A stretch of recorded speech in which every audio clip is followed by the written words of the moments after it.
वफ़ात की खबर बाद में मिली तो इद्दत का क्या हुक्म है। चनांचे अगर शौहर इंतकाल हो गया और बीवी को उसकी इत्तला ताख़ीर से हुई तो भी इद्दत वफ़ात का शुमार इंतकाल के वक्त से होगा, हत्ता कि अगर 4 महीना 10 दिन के बाद खबर मिली तो उसकी इद्दत खुद ब खुद पूरी समझी जाएगी।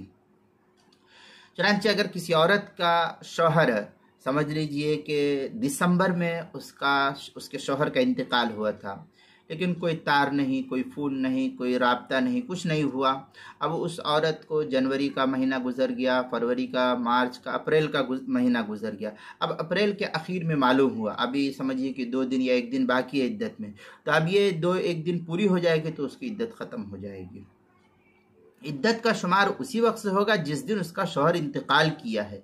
खबर मिली है बाद में तो बाद में मिलने की खबर की वजह से इद्दत यहाँ से शुमार नहीं होगी। जिस दिन उसका शौहर मरा, मसलन दिसंबर में मरा है तो दिसंबर ही से उसकी समझिए कि इद्दत वफ़ात शुमार होगी। अब अप्रैल से इद्दत वफ़ात शुमार नहीं होगी। अगर समझिए कि दिसंबर में उसके शौहर का इंतकाल हुआ और उसको मई में जा कर के खबर हो रही है तो अब उसकी इद्दत वफ़ात गुजर गया, अब उसको कुछ करने की ज़रूरत नहीं, ऑटोमेटिक पूरी होगी उसकी इद्दत वफ़ात।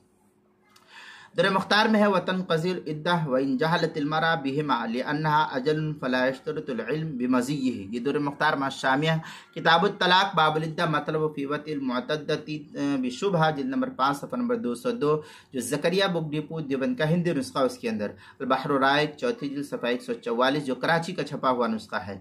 आगे हिदायत के अंदर इब्तिदाउल इद्दा फ़ी तलाक़ अक़ीबत तलाक़ व फ़िल वफ़ात अक़ीबल वफ़ा फ़इल्लम तालम बित्तलाक़ वफ़ात हत्ता मदा मुद्दतुल इद्दा। इस तरीके की इबारत जो है हिदायत दूसरी जिल्द सफ़ा 425, फतावा हिंदिया पहली जिल्द सफ़ा 531 और 532 जो ज़करिया बुक डिपो देवबंद का हिंदी नुस्खा, उसके अंदर किताबुल मसाइल 5वीं जिल्द सफ़ा 384 पर इसको नकल किया गया है।